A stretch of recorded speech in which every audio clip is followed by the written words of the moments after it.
అత్యంత పవిత్రమైనటువంటి శ్రీ ధర్మలింగేశ్వర స్వామి వారి ఆలయాన్ని వస్తున్నటువంటి పంచదారులు ఏవైతే ఉన్నాయో వాటికి నష్టం వాటిల్లుతుందని ఇచ్చినటువంటి మైనింగ్ నామ్స్ కి విరుద్ధంగా ఇచ్చినటువంటి మైనింగ్ పర్మిషన్ ఇచ్చారు.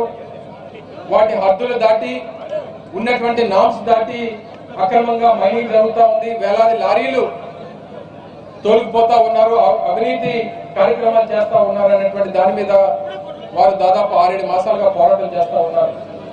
ఆ పోరాటంలో స్థానికంగా ఉన్నటువంటి నాయకత్వం కానీ స్థానిక ప్రజానికం కానీ ఈ పోరాటంలో భాగస్వాములై ప్రభుత్వాన్ని ప్రశ్నించాలి, ప్రభుత్వం తాలూకా ఆలోచనల్ని ఇచ్చినటువంటి పర్మిషన్స్ ని రద్దు చేయాలని చెప్పి అనేక మాసాలుగా పోరాటం జరుగుతూ ఉంది.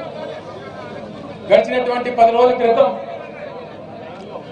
దాదాపు 10-12 శతాబ్దాల నుంచి ఉన్నటువంటి పంచదారుల ఆలయానికి సంబంధించినటువంటి ఆ నీటి ప్రవాహం ఏదైతే ఉందో అందులోంచి పవిత్రమైనటువంటి జలాలు వచ్చేవి. అటువంటిది ఈరోజు బురద నీరు అందులోంచి వస్తూ ఉంది. దానికి సంబంధించి ప్రభుత్వ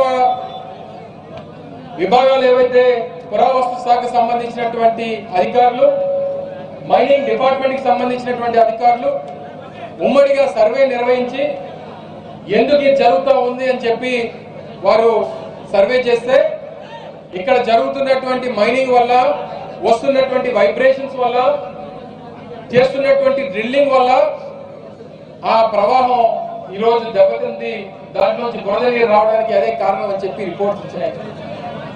రిపోర్ట్స్ ఇచ్చిన తర్వాత పెద్దలు ధర్మశ్రీ గారు స్థానికంగా ఉన్నటువంటి నాయకత్వాన్ని అందరినీ కూడా కలుపుకొని పోరాటం చేస్తే దాన్ని టెంపరీగా ఆపమని చెప్పి అధికారులు ఆర్డర్స్ ఇవ్వడం జరిగింది.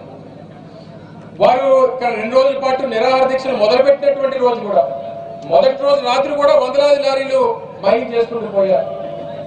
అంటే మేము ఎవరికి భయపడం, ప్రజలకి భయపడం, దేవుడికి భయపడం, మాకు అక్రమంగా సంపాదించేటువంటి దాని ద్వారా వచ్చేటువంటి డబ్బుంటే చాలు అనేటువంటి విధంగా స్థానిక ప్రజాప్రతినిధులు వారి తాలూకా వైఖరిని చూపించారు.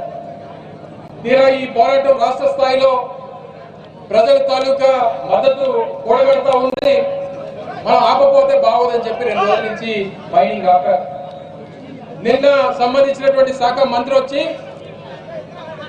అది నో మైనింగ్ జోన్ గా చేయాలని చెప్పి ఆలోచన చేస్తున్నామని చెప్పి, మీ ఆలోచన ఎవరికి అవసరం లేదు.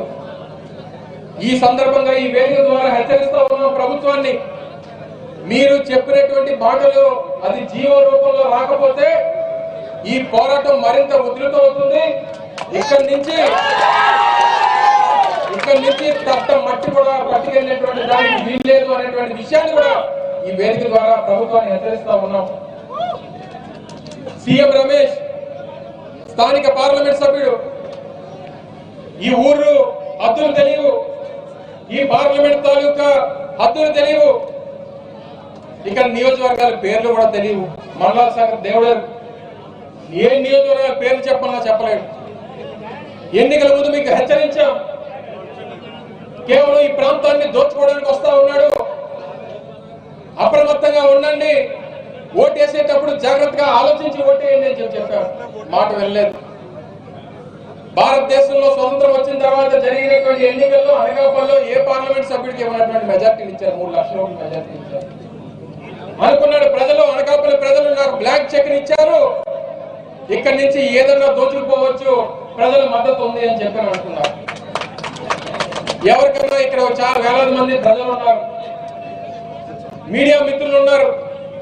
సీఎం రమేష్ అంటే సీఎం ఇంటి పేరు ఎవరికైనా తెలుసా అడుగుతా ఉన్నారు. సీఎం అంటే ఎవరికి తెలియదు. సీఎం అంటే కరప్షన్ మ్యాన్ రమేష్. ఆయన ఇంటి పేరులోనే అవినీతి పెట్టుకొని మన దగ్గరకు వచ్చాడు. అది మనం గమనించలేదు, ఓట్లేసి గెలిపించాం. ఈరోజు కొండలు దోచిపోతా ఉన్నాడు, గుడిలో లింగాన్ని దోచుకుపోయేటువంటి కార్యక్రమం చేస్తా ఉన్నాం. నిన్న మొన్న చూసాం, అనకాపల్లి నుంచి అయోధ్యకి రైలు వేసాడంట. ఇక్కడ గుడిలో లింగాన్ని మింగేశాడు, అక్కడ అయోధ్య రాముణ్ణి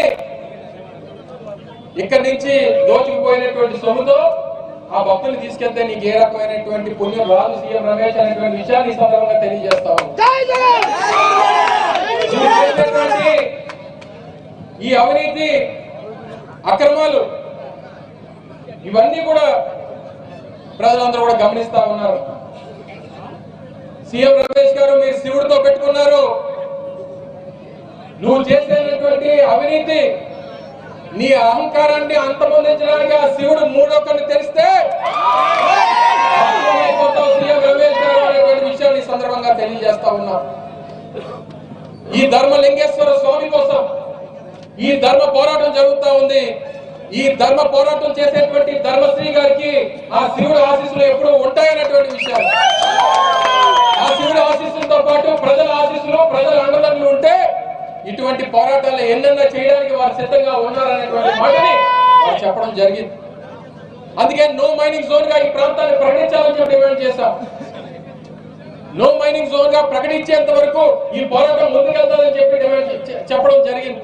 నిన్న కొంతమంది అధికారులు ఫోన్ చేశారు, సార్ డిఆర్సీ మీటింగ్ లో నో మైనింగ్ జోన్ గా చేయాలని చెప్పి ప్రతిపాదించారు, మీరు రేపు కార్యక్రమం ఉందా లేదా అని చెప్పి. వారి మాటలు నమ్మడానికి ప్రజలు సిద్ధంగా లేరు. 2 సంవత్సరాల క్రితం అధికారం కోసం చాలా మాటలు చెప్పారు, అవే ఇప్పటికొచ్చి వారు అమలు పరచలేదు. ఈ రోజు నిన్న మీటింగ్ పెట్టి ఇక్కడ ప్రజల నుంచి వ్యతిరేకత వస్తుందని చెప్పి 4 మాటలు చెప్పి వెళ్ళిపోతారు. వారు నా మాటలు నమ్మడానికి వీల్లేదు. ఎట్టి పరిస్థితుల్లో ప్రభుత్వం నో మైనింగ్ జోన్ గా జీవో ఇచ్చినంత వరకు ఈ పోరాటం కొనసాగుతూనే ఉంటది అనేటువంటి విషయాన్ని కూడా ఈ సందర్భంగా తెలియజేస్తా ఉన్నా. రేపు రానటువంటి కాలంలో పెద్దలు ఇంకా మాట్లాడతారు.